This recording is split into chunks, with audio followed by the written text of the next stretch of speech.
Artículos audiovisuales Mundo Historia. Edad, época antigua. Título del artículo: Síntesis cronológica del Antiguo Egipto. 3000 años antes de empezar la civilización egipcia, en el 6000 a.C., encontramos los primeros asentamientos humanos en el Valle del Nilo. Hasta el 3100 a.C. se sucederán tres periodos cada vez más evolucionados, denominados Badariense, Anratiense y Geerciense, hasta acabar formando diversos núcleos poblados conocidos como nomos y distribuidos en dos zonas territoriales claramente diferenciadas: el Alto Egipto y el Bajo Egipto. En el 3100 a.C., Narmer, primer faraón de la primera dinastía, unifica las dos tierras y gobierna sobre todo el país desde su capital, Menfis. Sin embargo, Egipto no será estable hasta la efectiva reunificación de Hasehemui, último faraón de la segunda dinastía, hacia 2700 a.C., quien deja a su sucesor un país estable y próspero que vio la aparición de la escritura hacia 3050 a.C. En este 2700 a.C. empieza el conocido como Imperio Antiguo, que comprende las dinastías 3, 4, 5 y 6. Las dinastías 7 y 8 aún son objeto de controversia. Es el periodo de la eclosión de las pirámides, la primera, la de Djoser en Sáqara, concebida por el genial Imhotep, y las más colosales, las de la meseta de Gizeh, de Keops, Kefren y Micerinos. Cabe destacar también al faraón Snefru, de la cuarta dinastía, como el mayor constructor, con 3 pirámides. Tras la continua pérdida de poder por parte de los faraones de la sexta dinastía frente a la nobleza, hacia 2150 a.C. se desmorona la unidad del país, que además es víctima de sequías y hambrunas. En 2150 a.C., durante un siglo, Egipto no contará con un poder centralizado. Es el conocido como primer período intermedio, que engloba las dinastías 9, 10 y 11. El gobernante tebano Montuhotep II derrota al poder de Heracleópolis y vuelve a reunificar el país hacia 2050 a.C. Con el traslado de la capital a Tebas empieza el Imperio Medio, que se prolongará durante el reinado de las dinastías 11 y 12, desde 2050 a.C. hasta 1800 a.C. Es muy valorada la literatura de este periodo. Se habilita la zona del Fayum, y hacia el final del Imperio Medio se observa una relevancia cada vez mayor de los sacerdotes de Amón. Amenemhat IV será el último gobernante del Imperio Medio. Tras él, el país volverá a dividirse. En 1800 a.C., los gobernantes de la 13ª dinastía se ven impotentes para mantener la unidad del país, y el delta se separa de la influencia del sur, formando la 14ª dinastía. Las oleadas de nómadas libios y asiáticos amenazan Egipto.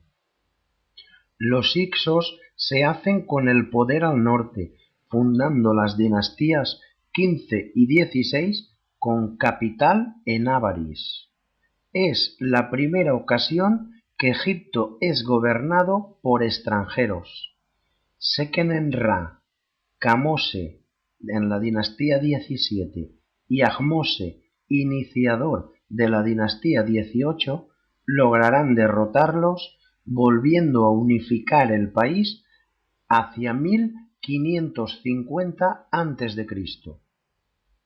Entonces empieza el conocido como Imperio Nuevo, que engloba las dinastías 18, 19 y 20 y que significará 4 siglos de esplendor para Egipto, que se expandirá considerablemente.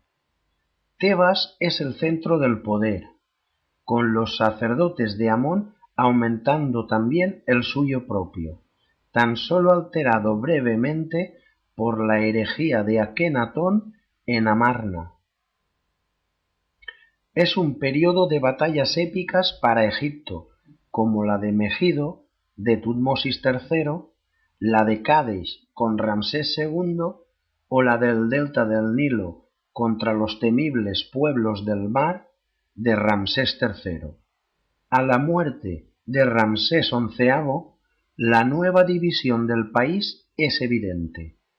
Al norte emergerán los libios frente al cada vez más poderoso clero de Amón.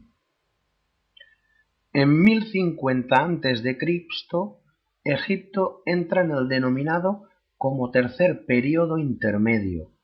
No es un buen período para Egipto, que pierde el control de Siria, Fenicia y Palestina. El otrora grande apenas sale ahora de sus fronteras. Además, Asarandón y su hijo Asurbanipal de Asiria derrotan a Egipto en sus propias tierras, tomando incluso la capital, Menfis. Este período engloba las dinastías 21, 22, 23, 24 y 25. Esta última, la primera de origen nubio de Kush, que logrará luchar contra los asirios sin ninguna fortuna. En el año 675 a.C. hay siglo y medio de Egipto como estado independiente, aprovechando las crisis sucesorias asirias, así como el continuo desgaste de sus ejércitos, que tendrá en Necao II a su faraón más conocido. Comprende la dinastía 26 con capital en Sais. En el 525 a.C., Cambises II, hijo de Ciro el Grande, derrota a Psamético III y Egipto cae bajo dominación persa. La dinastía 27 y la 31 son conocidas habitualmente como primer y segundo período persa respectivamente. En medio de estas dos dinastías persas y durante un período de medio siglo, entre el 400 a.C. y el 350 a.C., aprovechando otra crisis sucesoria, surgen 3 dinastías que se emancipan temporalmente de Persia, contando entre su ejército con mercenarios griegos. Son la 28 en Sais, la 29 en Mendes y la 30 en Sebenitos.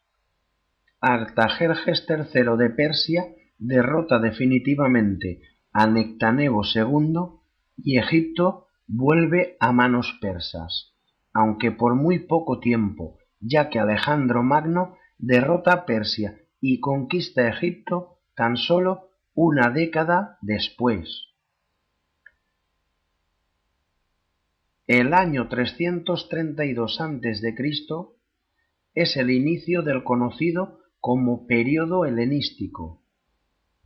Hasta el 300 a.C.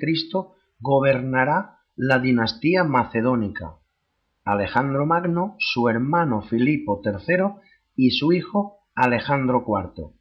A continuación lo hará por periodo de casi 3 siglos la dinastía Ptolemaica, también conocida como Lágida, cuyo último gobernante, la famosa Cleopatra VII, será derrotada en Actium junto a su aliado romano Marco Antonio, poniendo el capítulo final de la historia de Egipto, que en 30 a.C. pasará a ser una provincia de Roma. La cultura egipcia como tal desaparecerá pocos siglos después para no emerger ya nunca.